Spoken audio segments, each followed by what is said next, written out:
Bonjour et bienvenue sur le podcast de facilitation. Je suis Emmanuelle Bautreau, je suis sophrologue, psychologue du travail. Je réalise des bilans de compétences et des bilans d'orientation scolaire. Aujourd'hui, je voudrais vous parler d'un sujet qui m'est plutôt cher. Cela concerne en fait l'autisme. Et je voudrais aussi vous parler de la sensorialité. Quand on parle de sensorialité, on peut parler en fait des 5 sens. Les 5 sens que nous avons chacun. Pour l'autisme, il y a vraiment un aspect particulier qui est en fait la sensorialité. Les personnes avec un TSA, trouble du spectre de l'autisme, reçoivent et traitent différemment les informations sensorielles qu'elles reçoivent de leur environnement. La sensorialité, être hypo ou hypersensible, fait partie intégrante de l'autisme. Elle reflète en fait toute la diversité, mais aussi la créativité, et je vous expliquerai pourquoi, des personnes autistes. Mais elle peut aussi entraîner l'incompréhension de l'entourage face à des situations de stress intense en cas de surcharge émotionnelle. Quand on parle de sensorialité, on parle des 5 sens, mais il n'y en a pas 5, il y en a 7. Donc, je vais vous expliquer un petit peu quels sont ces 7 systèmes sensoriels. Comment est-ce qu'elle se manifeste, cette sensorialité, chez les personnes autistes? Et comment est-ce que l'on interprète les stimuli? Quelles sont les conséquences concrètes pour les autistes? Et comment est-ce qu'on peut améliorer leur vie quotidienne quand justement une personne autiste perçoit les stimuli différemment?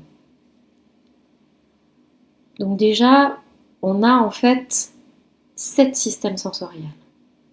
Donc les 5 les plus connus sont la vue, l'ouïe, le toucher, le goût et l'odorat. Mais il existe 2 autres systèmes sensoriels à prendre en compte. Il y a le système vestibulaire. Il s'agit en fait de l'équilibre, de la gestion des mouvements du corps, de la vitesse, notre vitesse, la vitesse de notre corps et la perception de la gravité. Il y a aussi le système proprioceptif. Il s'agit en fait des muscles, des nerfs, des articulations. Il délivre en fait des informations sur les stimuli extérieurs à l'organisme, mais aussi par exemple la position du corps, de notre corps dans l'espace, dans un espace défini, avec aussi le fait qu'il y ait des personnes qui bougent devant, derrière, etc. C'est en fait au moment de l'interprétation des stimuli qui parviennent à la personne autiste qu'intervient justement la différence entre les systèmes sensoriels des personnes avec ou sans autisme. Le traitement des informations sensorielles peut être plus ou moins perturbé chez les personnes avec TSA, ce qui peut avoir un impact sur leur qualité de vie. Et les particularités sensorielles sont plus importantes chez les autistes que dans la population d'une manière générale. Ça, on l'a bien constaté. Comment est-ce que justement les autistes interprètent les stimuli sensoriels?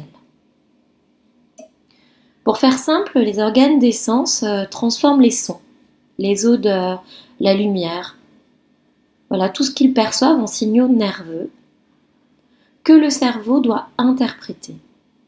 C'est la perception sensorielle. La perception sensorielle, c'est l'ensemble des connaissances que chaque être humain a collectées via l'expérience de ses sens. Le processus comprend 4 étapes. La perception d'un stimulus, par exemple je vois un cookie, la sensation, c'est un objet petit, rond et brun. L'interprétation, c'est un gâteau, et la compréhension, on peut le manger. Les personnes autistes vivent les mêmes expériences que les personnes non autistes, et le traitement de l'information est différent. Selon notamment la chercheuse Olga Bogdanecha. Par exemple, une personne avec autisme ne parvient généralement pas à hiérarchiser les informations sensorielles, ne sait pas déterminer si elles sont pertinentes ou pas. Donc elles n'ont pas de filtre, ou alors le filtre est défectueux. Et donc en fait, on a des problèmes pour traiter l'information, mais pour aussi gérer derrière l'information. Un bruit de fond à peine audible, comme une conversation lointaine ou une ventilation dans un magasin, peut être perçu avec la même intensité que le son de la voix d'une personne en face avec laquelle les personnes discutent. Et donc, on peut tout à fait comprendre qu'une personne autiste puisse souffrir de certains stimuli qu'elle reçoit. Il y a donc en fait une sensorialité qui est différente, qui est perçue différemment, qui est gérée différemment et qui derrière a un impact sur la vie quotidienne pour les personnes avec un TSA. Donc les informations sensorielles sont traitées de manière différente. Il y a aussi un autre paramètre à prendre en compte, c'est est-ce que je suis hypo ou hypersensible par rapport à tel bruit, par rapport à telle matière que je vais toucher. En fait, le traitement de l'information dépend aussi de la sensibilité de la personne. Si tout le monde peut présenter des hypos ou des hypersensibilités, ces deux caractéristiques sont très présentes chez les personnes avec TSA. Dans le cas de l'hypersensibilité, il y a trop d'informations qui arrivent au cerveau et ce dernier ne parvient pas à tout traiter. On peut parler d'hypersensibilité tactile, par exemple, quand on ne supporte pas le contact des étiquettes de vêtements ou la texture de certains aliments. A l'inverse, dans le cas de l'hyposensibilité, le cerveau se trouve privé d'informations car les canaux sensoriels ne sont pas ouverts. On parle par exemple d'hyposensibilité visuelle quand on recherche les sources de lumière forte et les reflets brillants. Ça vient un peu en fait stimuler. Alors, il y a bien sûr des avantages mais aussi des inconvénients d'avoir une perception sensorielle particulière. Pour autant, les inconvénients sont quand même plus nombreux que les avantages. Les personnes avec autisme sont réputées pour faire très attention aux détails et à la précision des informations. C'est l'un des avantages de l'absence de filtre pour hiérarchiser les stimuli de premier plan, mais aussi les stimuli d'arrière-plan. En revanche, le cerveau peut entrer rapidement en surchauffe, car il ne peut pas analyser toutes les informations à la fois. On parle alors de surcharges sensorielles qui peuvent être très envahissantes et impacter la qualité de vie des personnes avec autisme.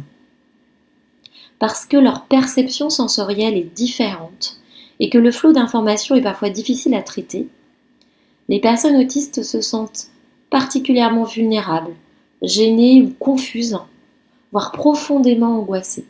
C'est justement, il y a une perception trop forte de certains stimuli notamment.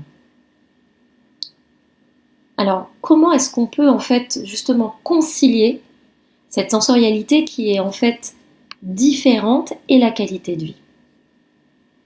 Il peut y avoir en fait 3 conseils.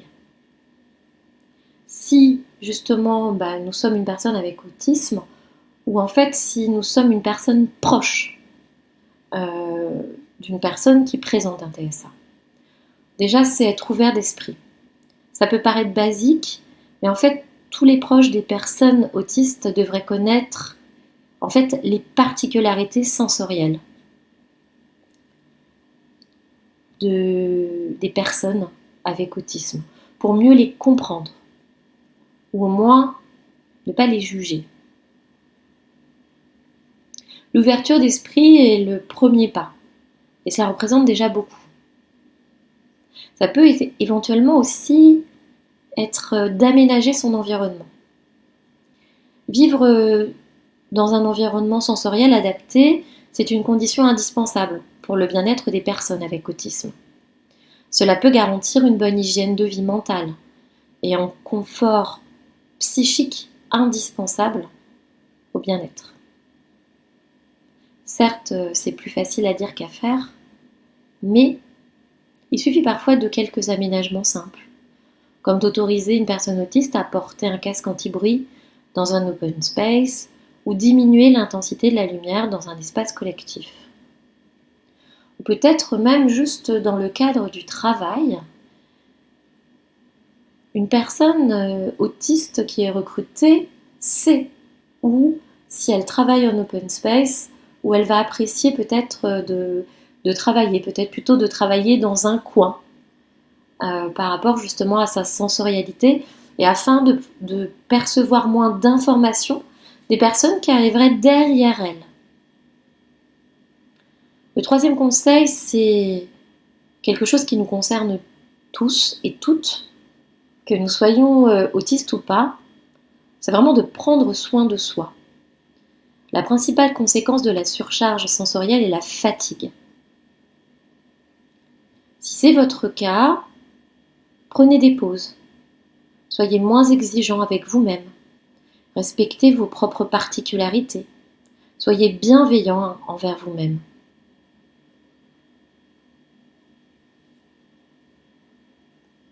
Ce qu'il faut savoir, c'est tout ce qui pourra vous faire plaisir, tout ce qui pourra vous relaxer, vous apportera du bien-être et du calme.